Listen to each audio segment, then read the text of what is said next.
الشيطان الرجيم بسم الله الرحمن الرحيم وإن جاهداك على أن تشرك بما ليس لك به علم فلا تطعهما وصاحبهما في الدنيا معروفا واتبع سبيل من أناب إليك ثم إلي مرجعكم فأنبئكم بما كنتم تعملون. سورہ لقمان کی آیت نمبر 15 ہے. اس آیت کے احکام کے بارے میں بات ہو چکی. یہ آیت کا جو حصہ ہے واتبع سبیل من اناب الی، پیچھے چل اس شخص کے راستے پر، من اناب الی جو میری طرف آئے، جس کا رجوع میری طرف ہو.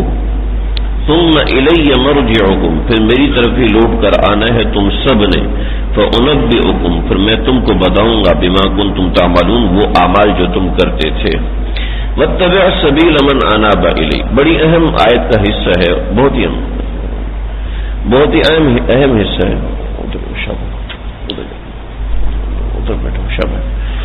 واتبع سبیل من اناب الی. میں نے ذکر کیا تھا آج کے زمانے میں اس آیت مبارکہ کی جس قدر اہمیت سمجھ میں آتی ہے، یہ اہمیت عمل کے اعتبار سے پچھلے زمانوں سے بہت زیادہ اونچے درجے کی ہے. آیت کے اس حصے پر ہر زمانے میں عمل رہا اور ہر طریقے سے عمل رہا. واتبع سبیل من اناب الی. دیکھیں اللہ رب العزت نے دو چیزیں ہدایت کا راستہ بتائی ہیں، ایک تھیوری ہے اور ایک پریکٹیکل ہے. ایک تھیوری ہے ھدی للمتقین، الف لام میم ذالک الکتاب لا ریب فیہ ھدی للمتقین، یہ تھیوری ہے. قرآن میں وَلَقَدْ يَسَّرْنَا الْقُرْآنَ لِلذِّكْرِ فَهَلْ مِن مُدَّكِرٍ، تھیوری ہے کہ اس کے مطابق پڑھو، یہ قانون ہے، اس قانون کے مطابق اپلائی کرو. یہ پڑھنے کا ذریعہ بتایا کہ تم نے اس کے مطابق چلنا ہے. پھر کتاب اللہ، اس کے ساتھ جوڑا ہے رجال اللہ کو. اہدنا الصراط المستقیم، سیدھا راستہ ہے یہ کتاب. یہ کتاب قرآن مجید سیدھا راستہ ہے. کیسے سیدھا راستہ ہے؟ صراط الذین انعمت علیہم، راستہ ان لوگوں کا ہے جن پر انعام ہوا ہے. تو کتاب اللہ اور رجال اللہ ساتھ ساتھ چلتے ہیں. آج کل بہت سے فرقے ہیں، بہت سے لوگ ہیں، ہر زمانے میں رہے ہیں، ہر زمانے میں فتنوں کا ایک عجیب قسم کا سامان اور زمانہ رہا ہے. لیکن ہر زمانے میں یہ دو چیزیں جہاں پر جا کے جڑ جاتی ہیں سمجھ لیں وہ ہدایت کا راستہ ہے. ایک تو کتاب اللہ اور دوسرا رجال اللہ. کتاب اللہ اور رجال اللہ یعنی اللہ کے نیک بندے. اللہ کے نیک بندے اس میں سب سے پہلے پیغمبران آ جاتے ہیں. ہمارے لیے پیغمبر محمد صلی اللہ تعالی علیہ وسلم ہیں. سب سے پہلے وہ اس آیت کا مصداق ہے واتبع سبیل من اناب الی. اور اس کے ساتھ دوسرا ہے اس کے بعد صحابہ کرام خیر القرون قرنی. حضرت مولانا موسیٰ روحانی بازی صاحب رحمۃ اللہ تعالی علیہ فرمایا کرتے تھے، بڑی عجیب سی بات ہے اس میں، خیر القرون قرنی. قرنی یعنی قرن کیا سے مراد، اس کو چھیڑ رہا ہے. خیر القرون قرنی، قرن قاف سے مراد صدیق اکبر ہے، اور راز سے مراد عمر ہے، اور نون سے مراد عثمان ہے، اور کرنی کے یاد سے مراد حضرت علی ہے. تو بتایا کہ جیسے میرا زمانہ ہے ویسے ہی ان سب کا زمانہ. پھر ثم الذین یلونہم، جو ان کو ملتے یعنی صحابہ کو ملتے ہیں یعنی تابعین کا زمانہ. پھر ثم الذین یلونہم، پھر تبع تابعین کا زمانہ. ان کے شاگردوں میں ہی آتے ہیں یعنی انہی صفوں میں آتے ہیں امام ابو حنیفہ، امام شافعی، امام مالک، امام احمد ابن حنبل. تو واتبع سبیل من اناب الی قرطبی ہے یا دیگر بڑی تفاسیر ہیں، انہوں نے یہاں پر ایک بات واضح طور پر لکھ دی ہے کہ وہ مسائل جن میں اختلاف ہے ان مسائل کے اندر واتبع سبیل من اناب الی، وہ مسائل جن میں اختلاف ہے. جیسے بہت سی روایات ایسی ہیں جن کے اندر آپس میں تعارض ہے. ایک حدیث میں آتا ہے اونچی آواز میں آمین کہنا، ایک حدیث میں آتا ہے آہستہ آواز میں آمین کہنا. اب دونوں میں تو لڑائی ہے نا، دونوں میں اختلاف تو ہے لیکن دونوں صحیح ہیں. کیوں؟ کیونکہ واتبع سبیل من اناب الی میں کچھ ایسے ہیں جو اونچا بولتے ہیں، کچھ ایسے ہیں جو آہستہ بولتے ہیں. ایک حدیث میں آتا ہے رفع الیدین کرو، ایک حدیث میں آتا ہے رفع الیدین نہ کرو. دونوں میں تعارض آ گیا. اب دونوں میں تعارض ہے تو دونوں میں ہدایت کیسے ہو سکتی ہے؟ واتبع سبیل من اناب الیہ. لوگوں کو دیکھو، صحابہ کو دیکھو، بعض صحابہ نے کیا، بعض صحابہ نے نہیں کیا. بعض مقامات پر آپ علیہ الصلوۃ والسلام نے کیا، بعض مقامات پر آپ صلی اللہ علیہ وسلم نے نہیں کیا. تو واتبع سبیل من اناب الیہ ہر چیز کے اندر ہمیں واضح بتا دیتا ہے. چنانچہ یہ تو احکام کے اندر ہے.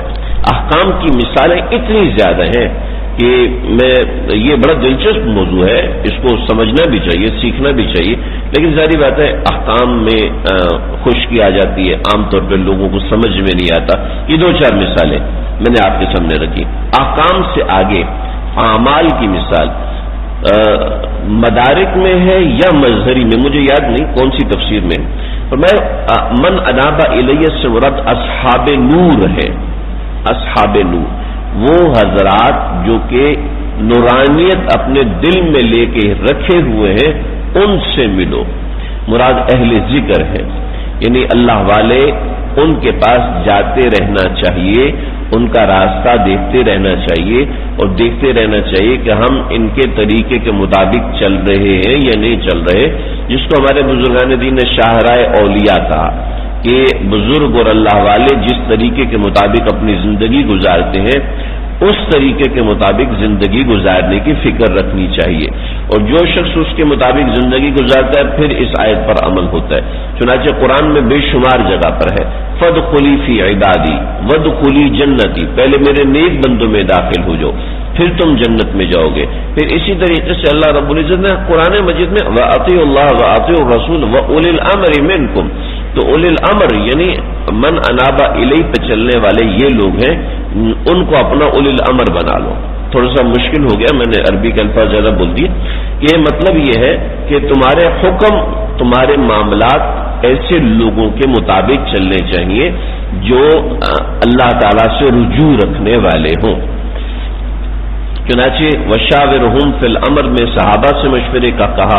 یہاں پر اپنی زندگی کے معاملات کا مدار ایسے لوگوں کو رکھنا چاہیے جو دین کی فہم رکھتے ہیں. چنانچہ اپنے معاملات کی مشاورت، اپنے بچوں کی تربیت کی مشاورت اور ان سب چیزوں کی مشاورت ایسے لوگوں سے کرتے رہنا چاہیے. ایک دفعہ ایسا ہوا کہ میرے پاس مسجد میں ایک صاحب آئے، کہتے جی میری بیٹی کے لیے آپ استخارہ کر دیں، میری بیٹی کا جو ہے وہ رشتہ لگا ہوا ہے. میں نے کہا جی استخارہ تو خود کیا جاتا ہے. انہوں نے کہا نہیں جی تم کر کے دو استخارہ. میں نے کہا جی استخارہ، انہوں نے مجھے اتنا تنگ کیا. میں نے کہا چلو ٹھیک ہے آپ بتائیں کیا ہے. جب انہوں نے قواعد بتائے تو وہ اپنی بیٹی کی جس آدمی سے شادی کر رہے تھے وہ شیعہ تھا. تو ان کو سمجھانے کی یعنی اتنا بھی نہیں معلوم کہ رشتہ کرنے کے لیے کیا کیا چیزیں ضروری ہے، بچوں کی تعلیم اور ایجوکیشن ہے، اس نظام میں آنے کے لیے کیا کیا چیزیں ضروری ہیں. یعنی آج کے زمانے میں تو اس کی اتنی شدید ضرورت ہے کہ ہماری ہر خوشی اور ہر غم میں شریعت نے کیا طریقہ کار بتایا ہے عام طور پر ہماری ایجوکیشن ہمیں نہیں سکھاتی. پہلی سے لے کے 10ویں تک اور 10ویں سے لے کے ماسٹرز تک اور ماسٹرز کے بعد سے لے کے اسپیشلائزیشن تک کہیں بھی ہماری بچیوں کو، ہمارے بچوں کو نہیں سکھایا جاتا کہ ایک اچھا شوہر کیسے ہوتا ہے، ایک اچھی بیوی کیسی ہوتی ہے. ان کو نہیں سکھایا جاتا ایک اچھا بیٹا کیسے ہوتا ہے، ایک اچھی بیٹی کیسے ہوتی ہے، نہیں بتایا جاتا. کہ واتبع سبیل من اناب الیہ وہ چیز ہے ہی نہیں، رہی نہیں ہے کہ ایسے رجال کار ہوں جو اس چیز کو سمجھائیں، جو اس چیز کو سکھائیں کہ ایک اچھی بیوی کیسی ہوتی ہے، ایک اچھا شوہر کیسے ہوتا ہے، مختلف معاملات میں انسان کا رویہ کیسا ہونا چاہیے، بہتری ہے تو کس طریقے سے ہے، بدی ہے تو کس طریقے سے ہے، ایک باپ بننا ہے تو کیسے. یہ انسان کو اس وقت سمجھ میں آتا ہے جب من انابا الیہ ہوتا ہے. اس کی ایک مثال ایسے سمجھے، ایک شخص نے MBA کیا ہے اور MBA اس نے ایک شخص نے ACCA کیا ہے، ACCA کیا یا CA کیا ہے، تو اس نے اکاؤنٹنگ کی ہر ٹرانزیکشن پڑھ لی، ہر طریقہ کار پڑھ لیا. لیکن جب تک وہ انٹرنشپ نہیں کرتا اس کو پتہ نہیں چلتا کہ ریئل میں ٹرانزیکشن کیسے آتی ہیں، ان کو ڈیل کیسے کیا جاتا ہے. ایک آدمی کو آپ سکھا دیں، پوری کتاب پڑھا دیں کہ گائے سے دودھ کیسے نکالا جاتا ہے، گائے سے دودھ کیسے نکالتے ہیں، پورا آدمی کو سکھا دے اور اس کو کہ ہاں جی اب دودھ نکالو. نہیں نکال سکتے. بڑے ایک زبردست ایک واقعہ ہمارے بزرگوں نے لکھا ہے کہ لاہور میں ایک گوالا تھا دودھ بیچنے والا. تو اس کو کسی نے کہا یار تو نے اللہ کا گھر تو دیکھا نہیں، تو ایسے ویسے. تو اس کو سر پہ سوار ہو گیا کہ میں نے اللہ کا گھر دیکھنا ہے. تو کسی سے پوچھا جی حج کیسے کرتے ہیں؟ انہوں نے کہا جی حج کرنے کے لیے نا سب سے پہلے لاہور سے ٹرین پکڑنی پڑتی ہے اور آپ کراچی پہنچتے ہو، اور کراچی کی بندرگاہ سے بحری جہاز چلتا ہے اور بحری جہاز کے ذریعے سے آپ حج پہ جاتے ہیں. تو وہ جناب اس نے ٹرین پکڑی اور ٹرین پکڑ کے جناب وہ ادھر آ گیا، کراچی پہنچا، اور کراچی سے بحری جہاز سے حج ہوتا تھا، 70s کی بات ہے. بحری جہاز پہ بیٹھا اور بحری جہاز پہ بیٹھ کے جب اس کو کس نے، اب وہ یہ سمجھا کہ جیسے بسیں ہوتی ہیں وہ راستے میں ان سے اترنا پڑتا ہے، تو وہ ساحل سمندر کے پاس اس کو پتہ چلا کہ یہ جدہ ہے اور یہاں سے حج کے لیے جاتے ہیں. اس نے وہیں پہ سمندر میں چھلانگ لگائی اور جناب تیرتا تیرتا کسی کنارے پہ پہنچا، اور کنارے پہ پہنچ کے وہاں پہ ایک باڑا تھا، وہاں پر 4 بندے ایک گائے کے پیچھے لگے ہوئے تھے اور ایک گلاس لے کے دودھ نکالنے. ذرا بتائیں دودھ جس کو نکالنا نہیں آتا وہ گائے کے ساتھ کیا سلوک کرے گا، آپ سمجھ سکتے ہیں. تو اس نے ان کو اشارہ کیا، دور سے اشارہ کیا میں نکالوں. تو انہوں نے بلایا، اس سے کہا سب سے پہلے اشارے سے بتایا تم گلاس کی بجائے نا بڑا برتن لے کر آؤ. اور بڑا برتن نکالا، بڑا برتن نکال کے جناب دودھ دھویا. گائے کو جب ہاتھ لگا تو پتہ چل گیا یہ سمجھدار آدمی مجھے سمجھ سکتا ہے، میری بولی جانتا ہے. جناب انہوں نے گائے کی پوری بالٹی بھری 5-6 کلو کی. جب یہ اتنا خوش ہوا، عرب تھا، اس نے گاڑی پہ بٹھایا اور یہ گیا اپنے سسر کے پاس. ان کے پاس 40 گائے تھی. کہنے لگا جی ہم سب پریشان ہیں، یہ تھوڑا تھوڑا دودھ دیتی ہے، یہ بندہ تو گائے سے اتنا زیادہ دودھ نکال دیتا ہے. تو یہ بات ہے. اور پھر پورا باقاعدہ کئی صفحات پر واقع ہے کس طریقے سے اس کی ساری فیملی مکے شفٹ ہو گئی. وہ یعنی جس کو کام آتا ہے اس سے سیکھے بغیر آدمی کام آگے نہیں بڑھا سکتا. ایسے ہی دین سیکھے بغیر انسان آگے نہیں بڑھا سکتا. صرف سن لینے سے پڑھ لینے سے دین اپلائی نہیں ہوتا. اسی کو کہا واتبع سبیل من اناب الی، ایسے لوگوں کے پیچھے لگنا پڑتا ہے.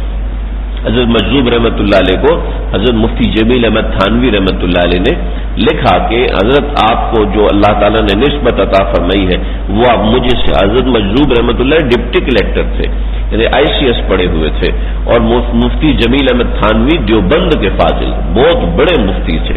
تو انہوں نے کہا کہ آپ کو نور نسبت جو ملا ہے وہ کیسے ملا. ایک عالم دین ایک عام آدمی سے پوچھ رہا ہے کہ وہ نور نسبت لے چکے تھے. تو انہوں نے جواب میں شعر لکھا کہ پیش مرشد ذلیل ہو جاؤ، متبع بے دلیل ہو جاؤ، پھر تو سچ مجھ جمیل ہو جاؤ، یعنی حق کے خلیل ہو جاؤ. اللہ کا نام لینے میں مزہ کیسے آئے گا؟ اللہ کا نام لینے میں لذت کیسے آئے گی؟ نماز میں وہ حلاوت کیسے ملے گی؟ رات کو کھڑا ہو کے اللہ کے سامنے رونا کیسے نصیب ہو؟ ابھی یہ ایسی چیزیں ہیں جو کتابوں میں تو پڑھ سکتا ہے، قصوں میں تو سن سکتا ہے، لیکن کیفیت اس وقت حاصل ہوتی ہے جب کسی صاحب کیفیت کو ایسے دیکھتا ہے. تو یہ ہے کہ واتبع سبیل من اناب الی ثم الی مرجعکم، پھر تم کو میری طرف آنا ہی ہے تو دنیا میں مجھ سے لو لگا لو نا.